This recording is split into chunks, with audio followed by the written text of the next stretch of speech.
It's late, I'm washing dishes, but let's do a dish talk with me.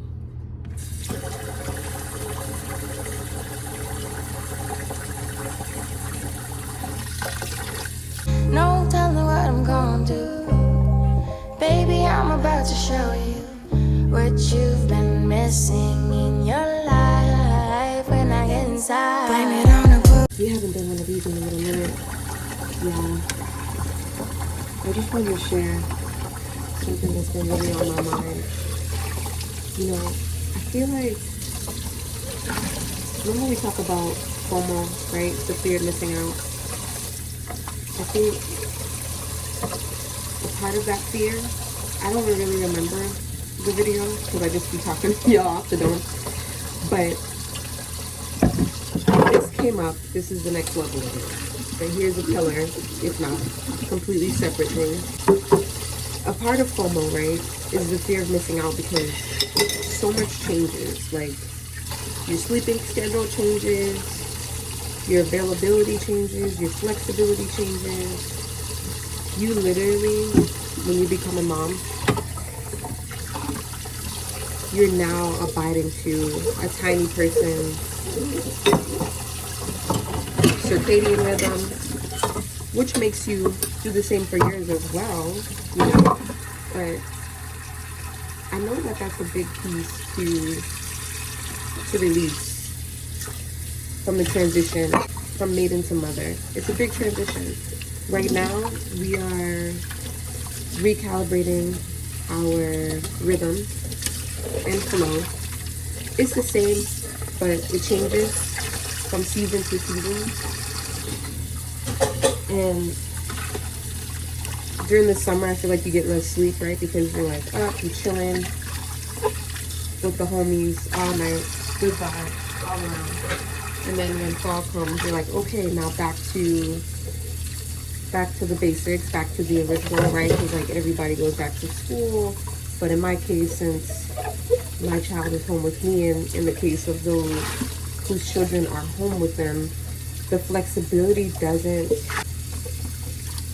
the schedule is still really the same, right? Like it's like your kid is with you all the time and they're present. Unless you have like childcare or anything like that during the daytime, it's you figuring out the creativeness of your day. It's you doing the observant as to what you're going to need to get that flexibility, right? So that you can grab those little mindful mama moments during the daytime, or just even have moments for you during the daytime. As King is getting older, we're doing much more in those healthier conversations about how important it is to support mommy while mommy's having some mommy time, or even just spending time with herself. And it's been such a opening door for King to start to see how precious his time is with himself. And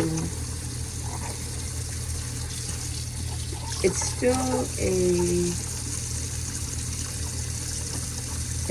a new concept, even though it's been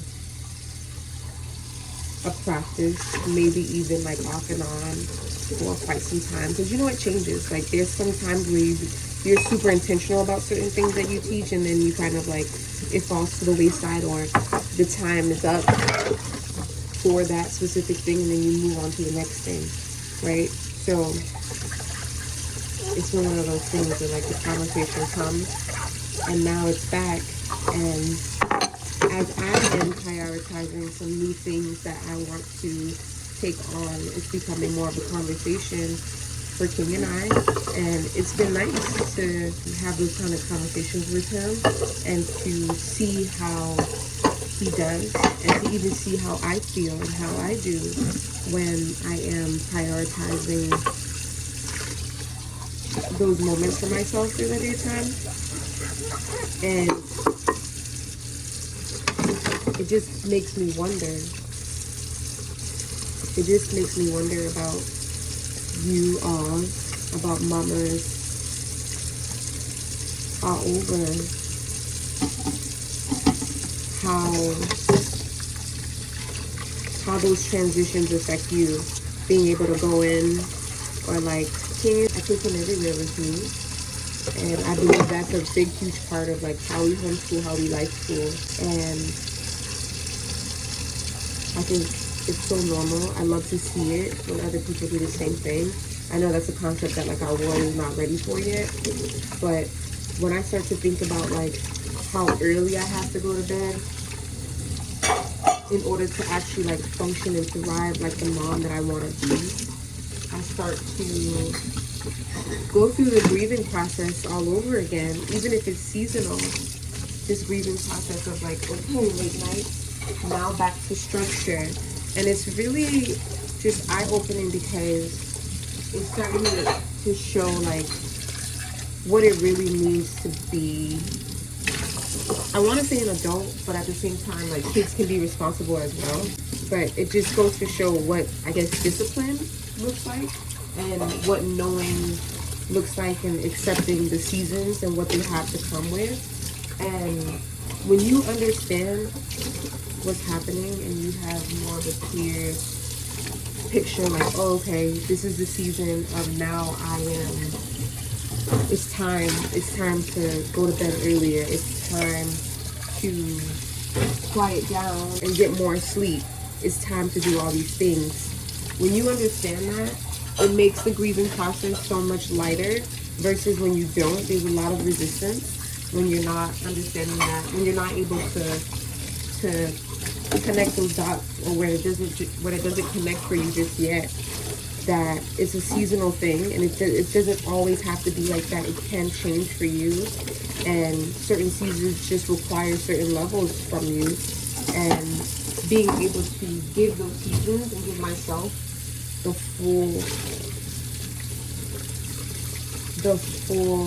fullness of what it is that I'm supposed to be experiencing, it has been very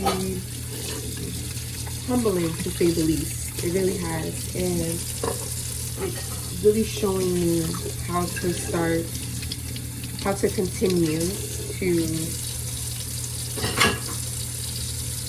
prepare for those seasons, but also know that like it might not look the same every year, right? It doesn't always look exactly the same every fall. In the fall, the air is lighter, it's crisp, it's easier to wake up. There are some things that are like exact to the T, and then there's other things that, of course, like life, you just really can't predict. Some fall seasons, I'm extremely sociable and I really want to be out there chatting and talking with everyone. And then other fall seasons, I'm like, summer, we did all of that chatting and hanging and chilling. And the fall was like, okay, quietness until winter. And then winter is like little peaks of coming out with family, right? Because the holidays and solstice, right? So it's so interesting to take a seat, to take a stand back, and to really just start becoming aware of the different seasons and what they bring out of you, but also hold that little bit of space so that if it doesn't bring that version out of you, that's still okay, and you're able to learn something completely new. It's really interesting, and with different seasons comes the grief, comes the transition, and with different transitions come the grief, right? So I'm just really thinking about the things that we are parting ways with right now in the way of being, and I'm just grateful to be aware and being able to utilize the energy of, I guess it's maybe that pre-Virgo energy, to come into this new season of, what do you call it? This new season, fall. Just ready. I'm feeling fall ready to create, ready to listen. Started a few new tasks, and like restarted a few old tasks that I've been really having my mind on.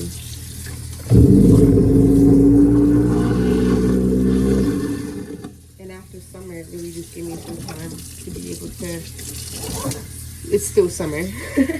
But as summer is fizzling out, it's really giving me that time to like acknowledge, oh my gosh, like a new season is coming, new things are gonna be arising, a new version of me. It feels like it's already here.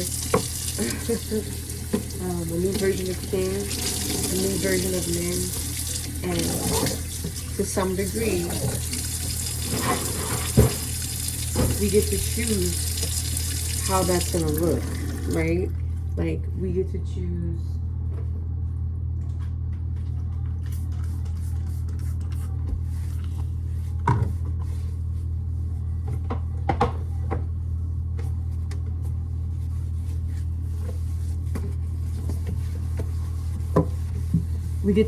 if we're gonna resist the wanting to be in communication with people. Like I was saying, I get more communicative about this time. Yeah, it's really interesting to think about. Oh, how do you do with seasonal transition in your family? I feel like it's one of those things too that we don't really talk a lot about. How to prepare yourself for the seasonal change, like what to do.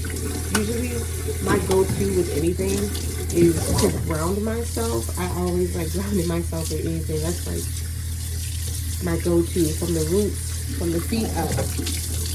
Because when you're not grounded, you're not able to really operate from a space that feels solid, that feels comfortable, that feels like you belong here on this planet, that feels like you have the right to an experience, a solid experience, not based off of scarcity or lack, right?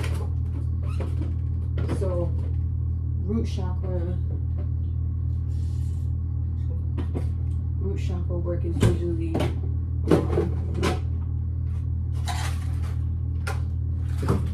my go-to. And then also like when things start to feel out of control, when the seasons are changing, and I'm like, whoa, that felt like a whirlwind. My connection with my ancestors deepen, and I'm always reminding myself to double up on my rituals.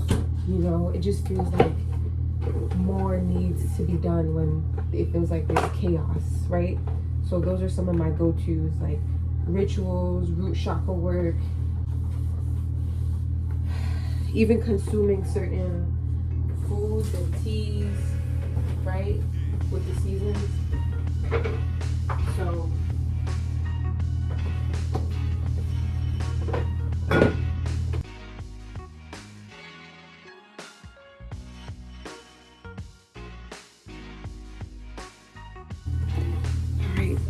poof. Kitchen is clean.